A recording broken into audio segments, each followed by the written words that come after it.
శ్రీ గురుభ్యో నమః. ప్రాక్ పశ్చిమములు అనే గ్రంథంలోని అంశాలను చెప్పుకుంటూ ఉన్నాము. అందులో భాగంగా స్విట్జర్లాండు యాత్ర అనే అధ్యాయంలో మనము ఉన్నాము. మాస్టారు చెబుతూ ఉన్నారు, 27/5/1972 ఆ తేదీలోనికి మనము ప్రవేశిస్తూ ఉన్నాము. 6 గంటలకు నా గదిలో నిద్రలేచి కాలకృత్యములను పూర్తి చేసుకొంటిమి. వర్మ స్నానమునకై వేచి ఉండెను. అది స్త్రీల విద్యాలయము అగుట వలన ఒంటరిగా స్నానపు గదులు తట్టి చూచుటకు వర్మ భయపడెను. నేను తోడు లేకుండా స్నానపు గదుల ఛాయకు పోడు. ఇరువురము స్నానము చేసి తిరిగి వచ్చేసరికి నా గదిలో నరవాసన. మాస్టర్ చూడండి, చాలా మాస్టర్ గదిలో నరవాసనటండి. ఏమిటబ్బా అంటే, అప్పుడే ఇజాబెల్ గదిలో దూరి సంభాషణకు సిద్ధముగా కూర్చుండెను. సౌందర్యవర్ధకమైన సన్యాస వేషముతో నూతన వధువు వలె మందస్మితము చేసెను. రాత్రి మీ ఉపన్యాస కార్యక్రమము నన్ను ఆకర్షించినది. మీ ఉపన్యాసమునకు ముందు నాకు భారతీయుల ఎడల విచిత్రాభిప్రాయములు ఉండేటివి అని సెలవిచ్చినది. నీ అభిప్రాయములు ఎప్పుడునూ విచిత్రములే.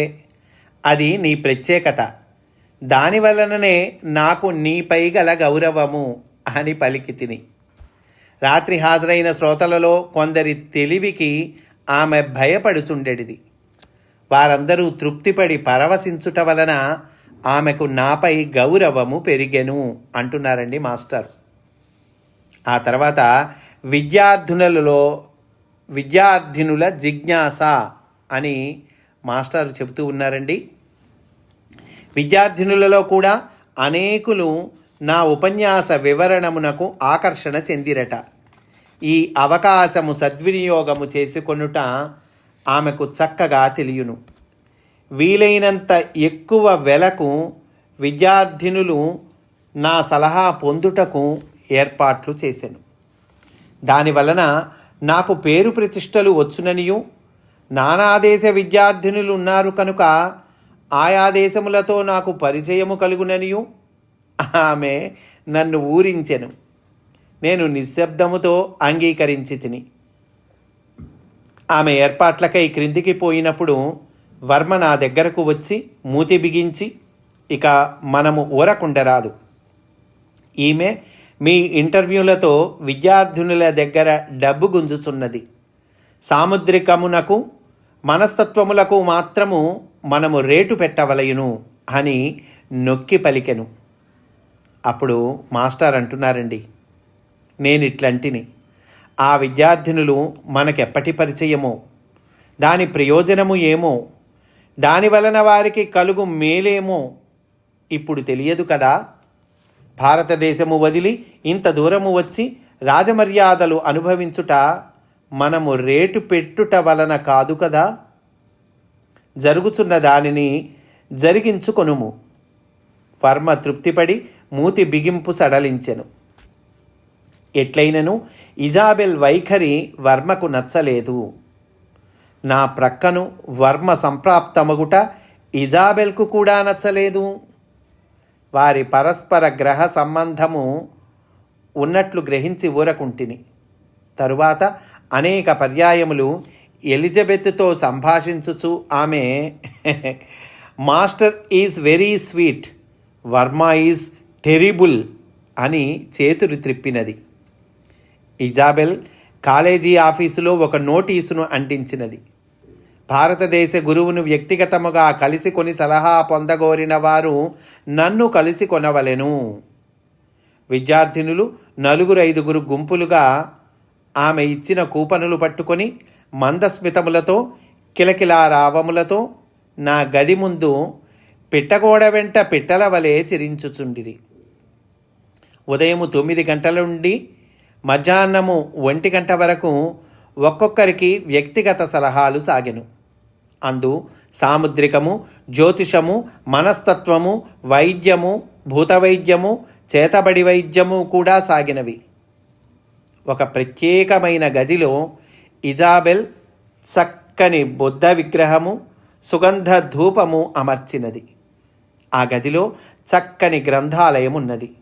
బ్లావెట్స్కీ, ఆమె శిష్యులు ఏలిస్ ఏ బెయిలీ, మేన్లీ హాల్ రచించిన సంపూర్ణ గ్రంథ సంపుటములు, రాసక్రూషియన్, ఫ్రీమేసనరీ రహస్య వాంగ్మయ గ్రంథములు మనోహరముగా అమర్చి ఉన్నవి. ఇంటర్వ్యూలు ప్రారంభించినప్పటి నుండి ఆ గదిలో అందరికీ ప్రాణమయ కోశము చక్కని సంచలనము నొందెను. నా ఎదుటకు వచ్చి కూర్చుండిన విద్యార్థినులకెల్లా వెన్నెముకలో సంచలనము, శరీరమున విద్యుత్ ప్రవాహము వంటి అనుభూతి కలిగి ఏకాగ్రత నిలబడినది. ఒక్కొక్కరు తమ జీవిత ప్రణాళికను గూర్చి ప్రశ్నించుచుండగా నాకొక చిత్రమైన భావము కలిగెను. తెల్లజాతిలో ఇంత చిన్న వయస్సున జీవిత ప్రణాళికను గూర్చి ఇంత నిష్ఠ కనిపించుట ఆశ్చర్యము. భారతీయ జాతిలో ఇది నశించుటకు కారణమేమి? భారతీయులలో నేడు ఎక్కువ మందికి జీవితము గడిచిపోవుచుండట్లయే కానీ నడిపించుకొనుట, మలచుకొనుట అను సంకల్పములు ఉదయించుటలేదు. ఇది కలుగుటకు మార్గమేమి అను అభిప్రాయములు మనస్సున మెదలుచునే ఉండును. వచ్చిన విద్యార్థినులలో ఒకతే కూర్చుండగానే నన్నేదియో ప్రశ్నింపబోయి వెక్కి వెక్కి ఏడ్చెను. ఆమెను గూర్చి అంతకు ముందే ఇజాబెల్ చాలా చెడ్డగా చెప్పి ఉండెను.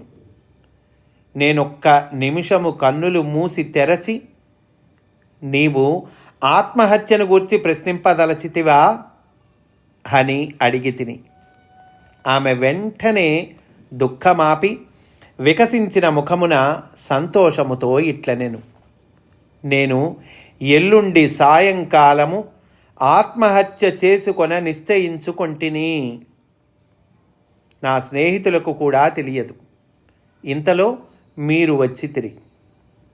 మీకు కూడా చెప్పదలుచుకొనలేదు. ఎట్లు చెప్పితినో నాకే తెలియదు. నేనిట్లంటిని. మాస్టర్ అంటున్నారండి, మహాకార్యములు మనులను నడిపించును కానీ మనం అనుకొన్నట్లు జరగవు. చెప్పిన వారెవ్వరూ ఆత్మహత్య చేసుకొనరు. ఏమన్నారండి మాస్టారు? చెప్పిన వాళ్ళెవరూ ఆత్మహత్య చేసుకోవటండి. ఆమె ఇట్లనెను, నాకు తీరని సమస్యలున్నవి. వివాహము జరుగని తల్లిదండ్రులకు నేను పుట్టి తిని దానిని దాచి నేను వివాహము చేసుకొనదలపలేదు. అనుదినము మేరీకడ ప్రార్థన చేయు వేళలలో నాది పాపపు జన్మము అని లోపలి నుండి గంట కొట్టి చెప్పినట్లుండును. నేను టిబెటన్ మాస్టర్ గ్రంథములు చదివి తిని పునర్జన్మము ఉన్నదని నమ్మకము కలిగినది. కనుక త్వరగా నీ జన్మము పోగొట్టుకొన్నచో మంచి తల్లిదండ్రులకు మరలా జన్మించవచ్చును. నేను మరలా ఇట్లాంటిని. మాస్టర్ అంటున్నారండి, వివాహమనగా స్త్రీ పురుషుల కలయికను లోకమునకు చాటుకొనుటయే, అంగీకరింప చేసుకొనుటయే కానీ జంతు కక్షలోనున్న వారికి అంతకన్నా వివాహమునకు అర్థము లేదు. కానీ ప్రకృతి తన పని మానదు. స్త్రీ పురుషులు కలిసినందున నీవు గర్భమున బడి జన్మించితివి. ఇందు పాపము వారి మనస్సులలో ఉన్నది కానీ నీ దేహమున కాదు కదా. ఆత్మహత్య చేసుకొనవలసి ఉన్నచో అది వారు కానీ నీవు కాదు. నీ ఆత్మహత్యను గూర్చి నేను భయపడను, వద్దని కూడా వాదించను. కానీ దానికి అర్థం ఉన్నదని నీకు నమ్మకము కలిగినచో మాత్రమే చేసుకొనుము. అంటే ఆత్మహత్యకు అర్థం ఉన్నదని నమ్మకం కలిగితే మాత్రమే చేసుకో అంటున్నారండి మాస్టారు. ఈ విషయము నిర్ణయించుకొనుటకు మరికొంతకాలము తీసుకొనుము. ఎప్పుడైనను నీ చేతిలో ఉన్న పనియే కదా అన్నారండి మాస్టారు. ఆమె మరలా కన్నీటితో ఇట్లనెను, నేనిట్లు ఎప్పుడునూ ఆలోచించలేదు. మీరు చెప్పినది నాకు నచ్చినది. మీరింకను వారము దినములు ఇచ్చట ఉందురని వింటిని. నా భావములు ఏనాటి కానాడు మీకు చెప్పుకొందును. తప్పున్నచో సవరింపవలెను. నేను ఆత్మహత్య చేసుకొనవలెనని నిర్ణయము తీసుకున్నప్పుడు మీ అంగీకారము అనుమతి లేనిదే చేయను. ఇంతవరకు వ్యక్తులందరూ సాంఘిక మిత్రులే కానీ ఆంతరంగికముగా ఒకరి విషయమున ఒకరు శ్రద్ధ తీసుకొని వారు ఉందురు అని నాకు తెలియదు. మీరట్లు నా యందు శ్రద్ధ చూపినారు. నాకింతకన్నా విలువైన విషయము లేదు. జీవితమును గూర్చి నా మనస్సున ఎక్కువ విలువ ఏర్పడినది అని అన్నదటండి ఆ అమ్మాయి. మాస్టర్ చెప్తున్నారు, ఇంకను చాలామంది విద్యార్థినులు నాతో వ్యక్తిగతముగను సమావేశముగను సంప్రదింపులు ప్రసంగములు చేయవలెనని అభిలాషపడిరి. వారిలోని సంచలనము నానాటికి పెరుగుచున్నది. ఉదయము నుండి మధ్యాహ్నము లోపున వారితో సమావేశములను ఇజాబెల్ ఏర్పాటు చేయుచున్నది. మధ్యాహ్న భోజనానంతరము నుండి ఎలిజబెత్ తన అనుయాయులతో ప్రత్యేక సమావేశములను వేరుగా ఏర్పాటు చేసి నన్ను ఎచ్చటెచ్చటికో తీసుకొని పోవుచున్నది. సాయం సమయములందు లిలియాన్ గృహమున సమావేశములు జరుగుచుండెను. మా నివాసము మధ్యాహ్నము వరకు బ్లూ లెమన్ గ్రామమునను తరువాతి నుండి మాంట్రే గ్రామమునను ఏర్పడినది. 2 గ్రామములను ఆల్ప్స్ ప్రవేశ పర్వతములపై ఉన్నవి. బ్లూ లెమన్ కళాశాల పర్వత శిఖరాగ్రమున ఉండుటచే జెనీవా కొలను సముద్ర దృశ్యము, దానిని 3 వైపులా అర్ధచంద్రాకారముగా పరివేష్టించి ఉన్న ఆల్ప్స్ పర్వత ప్రాంగణ దృశ్యము మనోహరములై 24 గంటలను కోరకయే ప్రకృతి సౌందర్యమును క్రొమ్మరించుచున్నది. పర్వత శ్రేణుల నడుమ చిన్న చిన్న గ్రామములు జనపదములు దూరము నుండి గోచరించుచున్నవి. సూర్యోదయ సూర్యాస్తమయములు తమ శోభల బింబ ప్రతిబింబ సంపదలను ప్రదర్శించుచున్నవి. ఇతరులతో సంభాషించుచున్న నేను వేరుగా వ్యవహరించుచుండగా ప్రకృతి సౌందర్యమును ఆనందించి ముద్రించుకొనుచున్న నాలోని కవి ఒకడు వేరుగా నిశ్శబ్దముగా మేల్కొని ఉండుట జరుగుచుండెను. ఈ కారణముచే జరుగుచున్న వివిధ సన్నివేశములను ఒకే సూత్రమునందు దండగృచ్చుట అనునది అనుభవమునకు వచ్చుచుండెను. ఈనాడు వర్మ సంతోషముగా ఉన్నాడు. మనతో ఇంటర్వ్యూలు కోరిన వారిలో వివిధ జాతులకు, దేశములకు, వయస్సులకు సంబంధించిన వారు ఉన్నారు. వారందరూ తమకు కావలసిన అనుభూతిని స్వీకరించుచున్నారు. వీరు మరలా వివిధ ప్రాంతములకు తమ కుటుంబముల మిత్రుల మధ్యకు పోవుదురు కదా. వీరు పొందిన అనుభూతి విశేషములు ఎచ్చటెచ్చట వ్యాపింపవలసి ఉన్నవో, ఎప్పటికీ ఏది ఎచ్చట ఆవశ్యకమో. కనుక ఇజాబెల్ మన పేర నడుపుచున్న వ్యాపారమును గూర్చి బాధపడనక్కరలేదు. డబ్బు పుచ్చుకొన్నదన్న పేరు ఆమెకు మిగిలిపోవును. అనుభవము ఇచ్చిన సంబంధము మనకు మిగులును అని వర్మ స్నానము చేసిన ఉదయకాంతుల మందస్మితముతో పలికెను అంటూ ఉన్నారండి మాస్టారు. ఈరోజు ఇక్కడితో పూర్తి చేసుకుందాము.